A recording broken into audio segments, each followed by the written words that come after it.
Ici on est des créatifs, on adore la musique, on adore les clips, on adore les images, mais on trouve qu'il y a des clips qui se ressemblent beaucoup trop. C'est pourquoi je vous ai fait une petite sélection de clips extrêmement créatifs. On va parler des backstage, des procédés utilisés, de mix média, d'animation 2D, de 3D, de CGI, de petites anecdotes croustillantes ou pas. Bref, tout un tas de choses que j'ai été diguer sur internet. J'aime bien savoir et je suis peut-être un petit peu trop curieuse. Premier clip dont j'ai envie de parler, c'est le clip de Fedok, qui est un rappeur que je ne connaissais absolument pas. Le clip en question est celui de 10 et il a été fait par Save My Mind. Et alors ce clip là, c'est le parfait exemple du mix média. Save My Mind et son équipe ont filmé plus de 50 heures dans la ville avec 6 caméras différentes. Il y a eu 14 heures de tournage qui ont été réalisées dans un studio avec en plus 3 projections. À ça s'ajoute tout un tas d'expérimentations supplémentaires, plus 200 heures de post-prod. Mention spéciale pour le format du clip, vu qu'il a été posté en carré et généralement on voit quand même du 4/3 ou du 16/9 évidemment, format classique. Et là le carré, je trouve que ça change beaucoup et ça m'a vraiment étonnée quand j'ai commencé à regarder le clip. À l'écran s'affichent plusieurs work in progress de plusieurs artistes qui ont travaillé ensemble et ça nous permet de capter encore plus le travail qu'il y a derrière, notamment au niveau de la 3D. Parce qu'on se rend pas toujours compte, on a l'impression que c'est des images qui sont filmées avec des drones, mais non, il s'agit de 3D. Prochain clip, il s'agit de Blockhead de l'album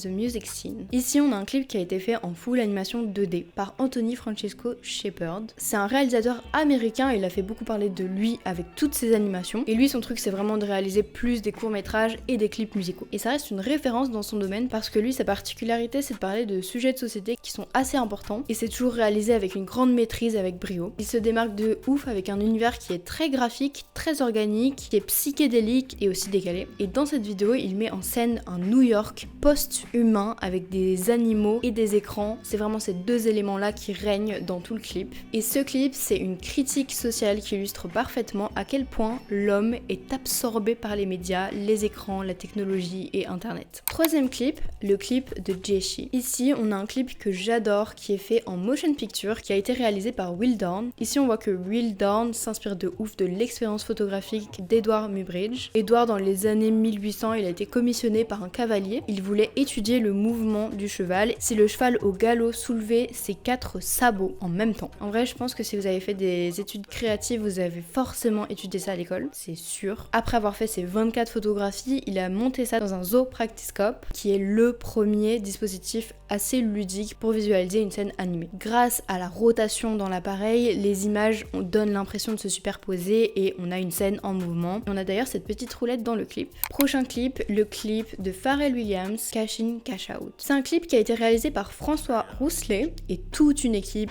Alors là pour le coup il y avait énormément de gens. Ils ont sorti un clip aux aspects de stop motion mais qui a été réalisé totalement en 3D. Autant vous dire que le taf est colossal. François Rousselet, il a une imagination débordante. Il met vraiment un point d'honneur aux couleurs, aux détails et surtout à la pop culture. On parle de nouveau d'un dispositif qui permet de donner une impression de mouvement, le Zoetrope cette fois. On a notamment vu le studio Ghibli et Pixar utiliser ce même procédé. It's like a flipbook.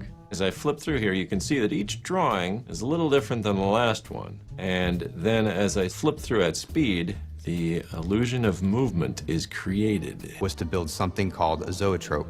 Zoetropes go back to the 19th century. It's like a shutter, and it shows you a little glimpse of that drawing across the way. I've never seen an object that so well describes the basic premise of animation. When it was suggested that we do one for ourselves, it was a no-brainer. 18 different sculptures, each slightly different than the last one. It looks like it's come to life right in front of you. Somehow, seeing that come to life right in front of you is really fantastic. À cause de la pandémie, ils ont été contraints de faire le clip entièrement en images de synthèse. Le clip a mis plus d'1 an à être réalisé et il y avait tout un process où les rappeurs envoyaient des vidéos d'eux en train de performer pour qu'ils puissent ensuite se baser sur leurs mouvements et ils ont fait une énorme analyse de leur performance en live. Dernier clip, il s'agit de La Quête d'Orelsan qui a été réalisé par Patagraph qui est un artiste qui fait du stop motion. À la différence du clip précédent, ici c'est vraiment un taf très manuel. Il a travaillé avec pas mal de monde, notamment Headbanger depuis très longtemps. Et Patagraph, son univers collait parfaitement avec l'émotion qu'il y avait dans le son La Quête, où c'était un peu une évidence qu'ils travaillaient ensemble. Et ce qui est génial avec Patagraph, c'est que c'est vraiment un artiste qui partage des images de behind the scene tout le temps. À chaque fois qu'il sort un projet, il montre un peu le process. Et là, avec Orelsan, ils ont carrément fait une vidéo de 8 minutes qui montre un petit peu les backstage, voir comment ils ont travaillé ensemble. On voit Orelsan qui donne un petit peu ses idées aussi, donc c'est ultra intéressant de voir qu'il est aussi investi. Exagéré ou pas du coup? Ouais, un petit peu. Bah peut-être pas, enfin si c'est normal. Enfin non, c'est normal de Vas-y, pas hein. non plus. Chante normal alors. Chante À normal. 5 ans, je voulais juste en avoir 7. Ouais, ça bouge pas trop. Oui, à 5 ans, je voulais juste... En fait, je fais un truc rigolo, peut-être pas ouf, mais genre, je dis n'importe quoi. Je me mets comme ça, hop, là je prends une chaise, je m'assois dessus et je fais tout en auto-travelling. Avec un mec qui chaise à rouler. Ouais, voilà, en chaise à roulette, bien sûr. En auto-travelling, non. Ah. Ce qui compte, c'est pas l'arrivée, mais c'est la quête. Oh la vache. Ce qui compte, c'est pas l'arrivée, c'est la... Oh putain. Planche, tu fais un truc Ouais, et là je fais un tu fais truc. ah putain j'ai une idée. Bah Du coup, voilà. tu vas chercher le bonhomme Grave. et tu reviens, tu le places et on devrait déjà être bien dans les temps quoi. Ouais, exactement, ça peut être fun. On fait des statues au Trocadéro avant. Au début de sa carrière, il faisait ses clips un petit peu en équipe, donc normal. Et je trouve que c'est avec toutes ces petites vidéos backstage qu'on voit tout le temps, on montre vraiment que notre travail de créatif, c'est de trouver des solutions. De faire toutes ces petites recherches, d'aller plus loin dans mon visionnage de clips, ça m'a trop inspirée. Et aussi, je me suis fait une réflexion, et même si je le savais déjà et que j'y suis confrontée tous les jours, je me suis vraiment dit qu'on avait des métiers où on travaillait en équipe. Quand on regarde la liste des personnes qui ont travaillé sur tous ces clips, elle est énorme et c'est quasi impossible de tout faire tout seul quand on fait des grosses productions comme ça, en équipe, tout le temps. J'attends vos clips préférés en commentaire et en attendant, je vous dis ciao.